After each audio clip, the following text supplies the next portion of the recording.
Welcome to Doors to Hope and Healing, an inside look at the many facets of work that is happening at the Department of Children and Families, between our staff, the families we serve, and our community partners. My name is Jacqueline Ford. I have had the honor of working for the department for almost 30 years. And although I may be familiar with many of the topics we bring to you, I have invited experts in those fields to help us dispel the myths and misconceptions that can often be barriers to our work. Join us as we open our doors and invite you to have a seat at our table. Chris, thanks so much for being back on Doors to Hope and Healing. It was a pleasure to have you on with Eddy, the young man that we're going to talk about today. And we're having you back just so you can give us some updates about Eddy and talk about, what permanency means and what Eddy's needs are, so that we can try to find him the best family possible to meet his needs. So Chris, before we begin, can you just tell us a little bit about yourself, what your title is, what unit at the Department of Children and Families you're assigned to? So I'm a social worker at DCF, and I'm in an ongoing services unit. And how long have you been with DCF? 13 and a half years. Wow, it's a long time. Yeah. That's great that you've been with us for that long. What are your caseload responsibilities? So I have a mix of what we call in-home and out-of-home cases. So kids are we're living with their families and or in DCF care. In-home cases, we're providing case management and support to the family, connecting them to services. And out-of-home cases, we're trying to provide permanency for those children and ensuring that their needs are met while they're in the department's care. Okay, so permanency. I know that we live and breathe this work for so many years. How does DCF define permanency? So it's ensuring that children have emotional stability, physical stability, and legal stability, and making sure that we're able to provide that so they can know what their future looks like. And why is that so important for especially our children? I mean, all children deserve permanency and they deserve all of their needs to be met. But our children within the Department of Children and Families come with many different needs. Some are traumatic experiences that they had. Why is permanency so important for our young people? I mean, I think for any kid, it's important to have stability, any person, to have stability in your life, but especially for kids as they're growing, and to have consistency in their life, to know that the people that they're living with are long-term and not just for, a couple months, and that they're going to be their supports, hopefully forever, and that's going to be unchanging. And it gives them, again, that certainty of their future. And not this feeling of, well, I don't know where I'm going to be next year or next month, but just really that stability. So that they can just, grow in that environment with that family. And how do we at the Department of Children and Families, develop a permanency plan for a child? So even prior to a child entering DCF care, we're already talking to the family about, who are your supports and, who can support this youth if you're not available or if something happened to you. And then as soon as a child enters DCF care, our first priority is to try to reunify them. That can't happen in all cases, but that's our first goal. And when that can't happen, we begin to look at who else can be a support to this child, who else can care for them long term. Yeah, and I think we all need that. And like you said, even adults need that. So when we talk about the who and who can provide that permanency to a child, who are we talking about? Who would qualify as being considered as that permanent resource for one of our children? Well, of course, we want to try to keep children with families, with biological family member, with kin, somebody that they're familiar with. That's not always possible. And so then it's looking at, a foster placement, people that child might have been living with in foster care for a period of time, or looking at an agency to identify a family that can potentially adopt them. So the reason we're here today is to talk about a young man that you have had the pleasure of knowing. And when you talk about permanency and stability, you've been that person in Eddy's life. You have been able to manage his case as the only worker assigned to his case, other than the supports that are available through the regional resource group and other supports within the agency. So, we've established permanency in that way. But I think that it's important for us to share with the viewers who Eddy is and what type of family we're looking for. So let's start with that. Who is Eddy? Can you explain Eddy to us? So on a very surface level, Eddy's a 14-year-old. He identifies as male. He identifies as white. Just your average teenage boy, really. And how long have you been working with Eddy? So I started working with him in the spring of 2015. At the time, he was still living with family. And then he entered DCF care in January of 2016. So I've been working with him for a pretty long time. Wow. And I know the two of you, last time I had an opportunity to see you and Eddy together, it's very apparent the bond that you two have. So what is Eddy's permanent plan? What's his permanency plan that's been developed within the agency? So his mother is unfortunately deceased and his father is unable to care for him. And so his permanency plan as of now is adoption. And so we're looking for an adoptive resource for him. And what does Eddy like to do? He loves one-on-one attention. He loves all types of games. He likes playing outside. He's very active, a lot of energy. He likes riding his bike. He likes watching YouTube. Typical teenage boy. I was going to say typical teenage things, So I had the pleasure, like we said, of meeting Eddy, and he's charming. He's easy to talk to. He's easy to engage. You know him best. How would you explain his personality, his day-to-day personality? He is funny. He loves making jokes, and he's really thoughtful and caring. When we're out, I might get him something and he'll be like, oh, well, can I get this for so-and-so? They love, this ice cream, or they like this chocolate. Can we get this for them? He's always thinking about others. If he knows that one of his family members, his bio family is sick, he'll be like, can we call them? I want to check on them.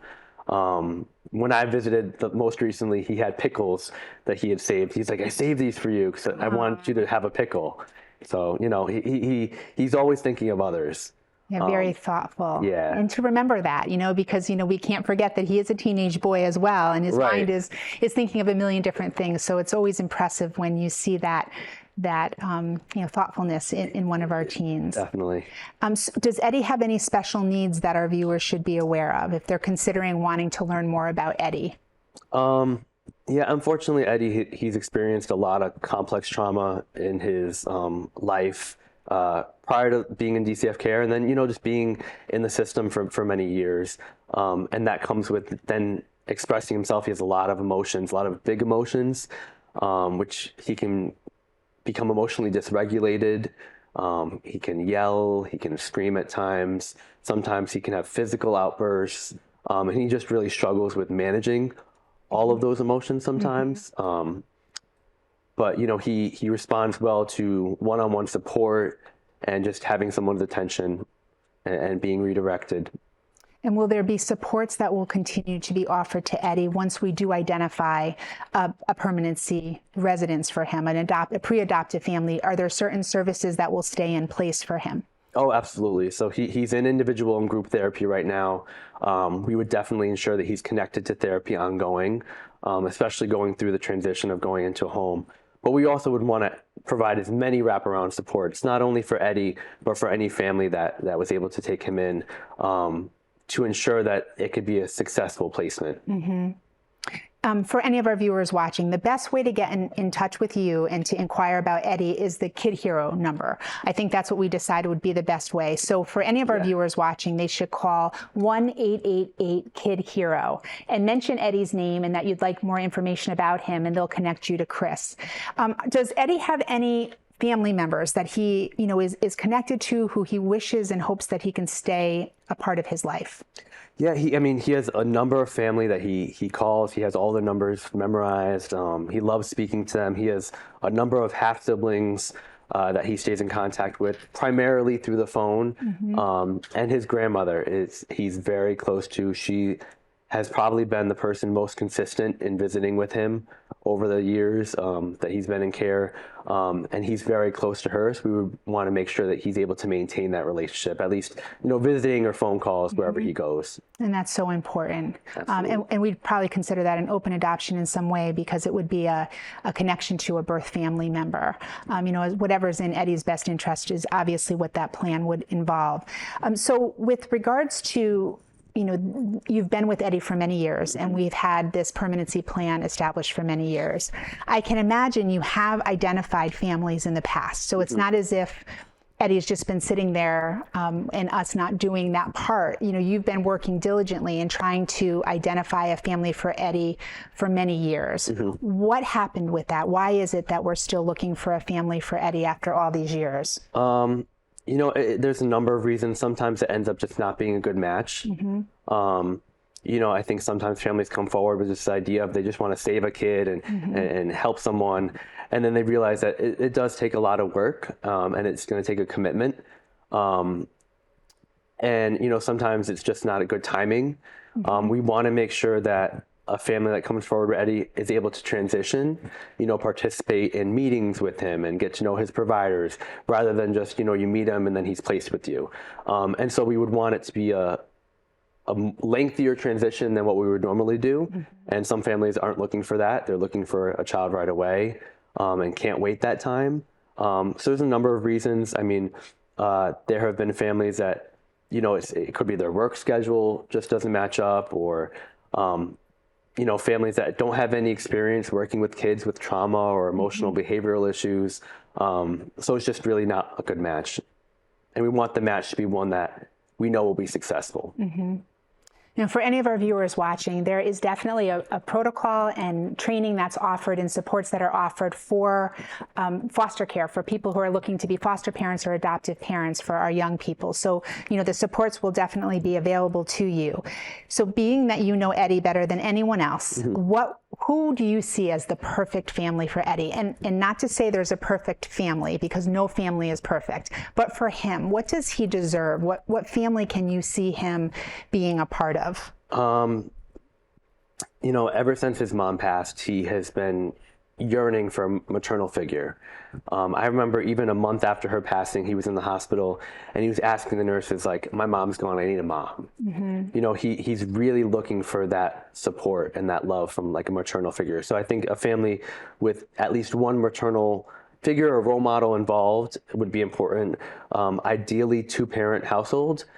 Because he does require that constant attention, and he can take a lot of energy, requires a lot of energy. And so having the two adults that can take turns, or, you know, not having very young children or other children that have a lot of needs, because Eddy's going to require a lot of that attention. And so you don't want him to be in a home where he's competing with, you know, other children or other youth with specialized needs. So the ideal home would probably be two-parent with at least one maternal figure, with maybe older siblings that can act as additional supports. Maybe a yard so he can run around and get some of that energy out, because he loves being active, and he loves pets, especially dogs. Dogs can be very therapeutic for him.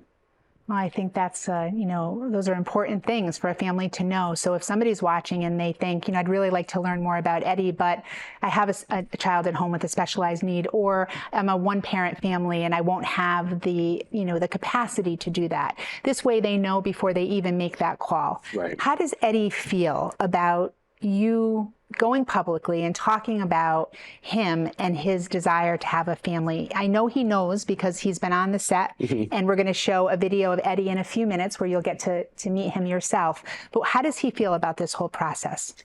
You know, I mean, it's been years of him in care, and there's been ongoing discussions of permanency. It's been part of his therapy, the process of identifying a family.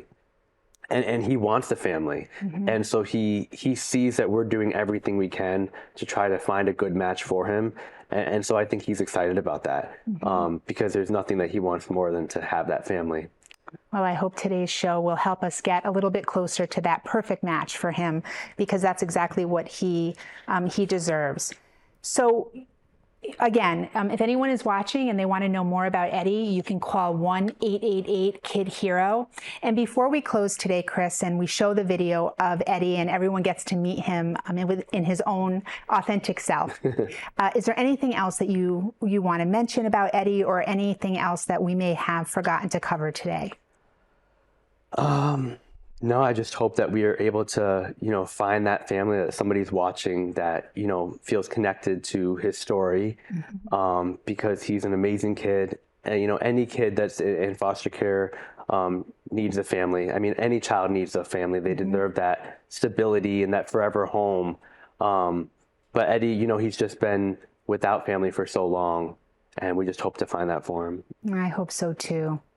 Thank you for watching Doors to Hope and Healing. I'm now going to break and have you meet Eddy, and he's going to tell you what he likes to do and what he likes to eat, and you'll get to see his charm and experience everything about Eddy yourself. Again, thank you for watching, and call 1-888-KID-HERO if you're interested in learning more about Eddy. Chris and Eddy, thank you both so much for being on the show today. It's a pleasure to have you both here. Thank you for having us. You're welcome. I have to tell you that we've been doing this show for, I'm trying to think, I think five or 6 years. And although all of the guests that I've had on the show are important and had a lot of important things to say, I think you're my most important guest that I've ever had on this show. Really? Yes, because your reason for being on the show, and we're going to get into that as we talk today, it's a really powerful, special reason why you're on the show today. So I'm excited that our viewers are going to be able to meet you and get to know who Eddy is. Well, every single person deserves a family, and I'm hoping that we're going to help you find your forever family. You know, when you have a family, they're for the good, the bad, everything in between. So we want the family that I want is like a loving family. So that we can get to know you. Tell us how old you are. I'm 14. And what about sports? Do you like any sports? Yeah, we have it at Swice. We had like a back court, and I just learned how to dunk. Oh, you did? Dunk, yeah. And basketball is your favorite sport? Yes. I'm really good at basketball. Who is Eddy? How would you describe yourself? A loving kid. You mentioned that you like dogs. They do. So if you were to find your forever family, that loving family that you talked about as we opened up our show today, you would hope that they have a dog? Good, okay. Yes. And does being around animals help you? It comforts me. It does, yeah. So tell me about what you want to be when you grow up. I know it's kind of hard. I want to be a police officer. You do? Why do you want to be a police officer? Because I can fight crime. Fight crime? So what other kind of family things do you like to do with a family? You know, like family type games? You like to cook? I love to cook. So you'd want to be a part of preparing meals? My favorite thing to make is macaroni and cheese. He's been working on a lot of life skills, and one of those is definitely cooking and helping out around the house, and he's made a ton of progress in that area. This is a hard question, so you might have to think a second before you answer it. But what do you think you can add to a family? You know, we know what kind of family you would like to be a part of, but what do you think you can add to a family?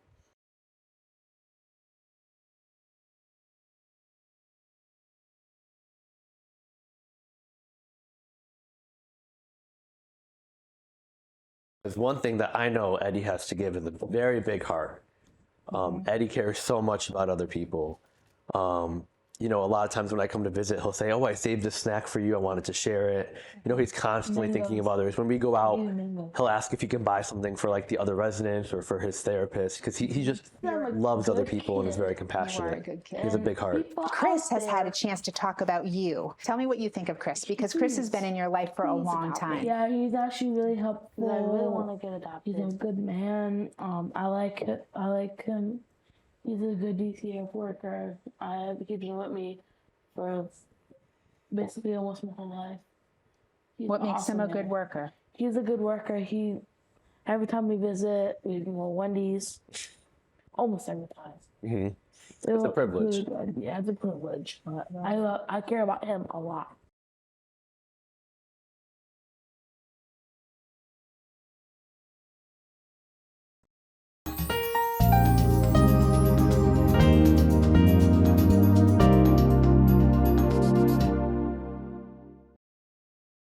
Nick Augustino right here at the East Side Restaurant.